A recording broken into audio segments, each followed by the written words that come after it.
thank you for the opportunity to share some lessons from South Africa, from the uMngeni catchment. I would like to acknowledge, obviously, my colleagues first, as well as the GRoW program, and in parts the Water Research Commission of South Africa, which have enabled these results to be achieved and also really to carry them into our communities. What I would like to highlight up front is our approach to establish these lessons, which was using the lens of governance styles. Claudia Paul-Vostel alluded to those a bit earlier as well. As you all know, RWRM has been a prominent management approach developed and used across the globe for some decades now, and it's also anchored, as also already mentioned by other colleagues today, in the new National Water Act of South Africa from 1998, and is actually a key ingredient to overcome the apartheid legacy in the water sector of the country. It strongly reflects network governance or network approaches, which rests on cooperations, extending massively to the citizens of South Africa. Knowledge exchange negotiations obviously are aimed to enable novel solutions and to really go into the context of a specific case. In contrast to the states, mostly are hierarchically organized, where strict rules, for example, are set that citizens must follow. There's limited information exchange, and critical reflection often lacks on a more systemic level. And South Africa very much reflects this latter approach. So let me briefly introduce you to the uMngeni catchment. It's located in the province of KwaZulu-Natal in eastern South Africa. Its water ensures supply to more than 40% of the province's population and contributes actually 30% to the country's GDP. And it covers only 5% of the province land. So it's a really a key and important catchment. Overall, South Africa's water administration is represented by the Department of Water and Sanitation. The management is organized into 9 so-called water management areas, and for each one of these, we need a catchment management agency to be established. These agencies are focused on really participatory management and decision-making, and they actually also include developing a catchment management strategy jointly with the public. Needs to be noted that the uMngeni does not have a catchment management agency operating, nor a catchment management strategies. The catchment really faces numerous pressures. It's no longer able to meet the demand for water, and its resources are really degrading drastically. Let me just briefly, and we've heard this a bit earlier as well, but I just want to highlight because it links into our messages.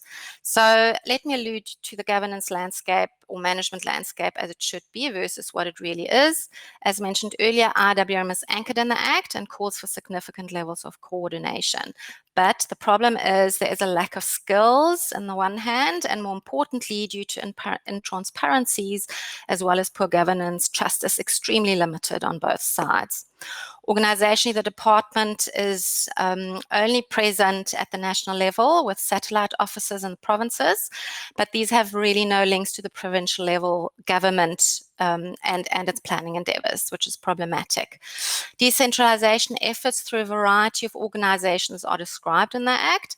One of those are the catchment management agencies, but these lack implementations. We have 2 out of 9 operating so far. A hierarchical governance style really dominates the landscape, and it actually is reinforced by the lack of trust on both sides. And really most of the decision making is really done at a national scale. We are quite fortunate in the uMngeni, as in some other catchments as well. There are many structures that are emerging to fill these voids.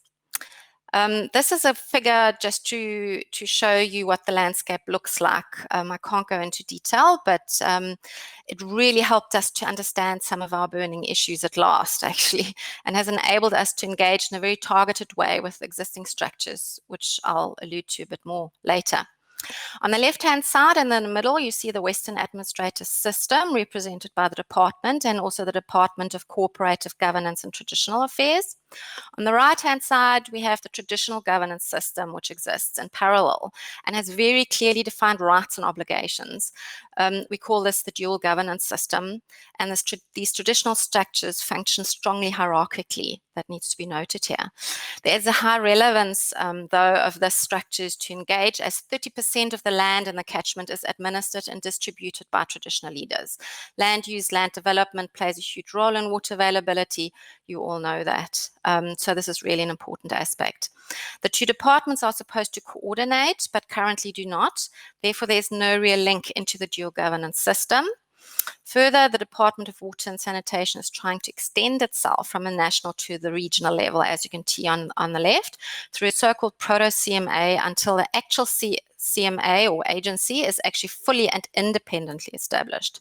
We have other structures. The catchment management fora have a very long history and act on a local level, but their effectiveness is limited. Other organizations are emerging and becoming more influential, all based on a network approach. Here is, as an example, given the uMngeni Ecological Infrastructure Partnership and the Virtual State Program. Due to the limited time, let me just highlight 3 key issues of our analysis and our understanding. So firstly, the state is struggling to create synergies between its established role, operating in a hierarchical manner, and the network approaches set in the Act, and also merging on the regional and local scale. Secondly, although we have those structures emerging, there is an absence of the traditional governance structures and communities, leading to a huge imbalance of participation and power. And land use matters are obviously also not addressed adequately, specifically in the more rural, further away areas. It needs coordinating tools and practices besides structures. This is a really important message I would like to convey that we've learned. For example, the catchment management strategy are designed as hybrids between this hierarchical and network mode. They really offer this dimension and offer a mediating tool. So what are the key messages? That we are actually conveying to all practitioners in the catchment and engaging with the different structures, being members of these structures, we really engage with this. So in general, governance styles really need to be acknowledged by everyone. The network style specifically offers opportunities to overcome conflict, which we see in different levels in different manners, arising even within the department and the administration due to this construct, and also enables novel solutions.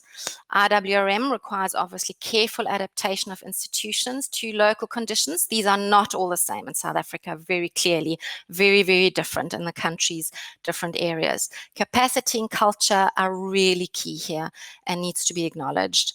The power of traditional authorities needs to be brought in. For Africa in general, land is really key to water security. As mentioned, structures are not enough. Network knowledge needs to be anchored into procedures and strategies. So let me conclude. Implementation and innovations are to be found beyond the states and its current practices to a certain extent, for sure. Thanks to STEERS, we have really found 2 promising leverage points in uMngeni to overcome our conflicts. And it's really fantastic to see how there's work happening now.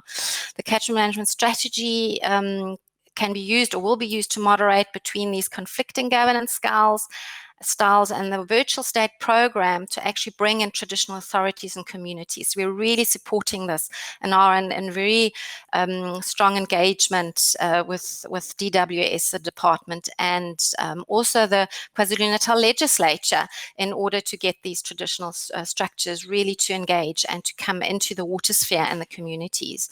And we're actually with the legislature also developing a training system at the moment to really capacitate people so that these power and participation imbalances will hopefully be overcome soon. So, at last, thank you to STEER really for a very fruitful cooperation. It's been a fantastic 3 years to cooperate. And thanks to you all for listening to my presentation. Thank you.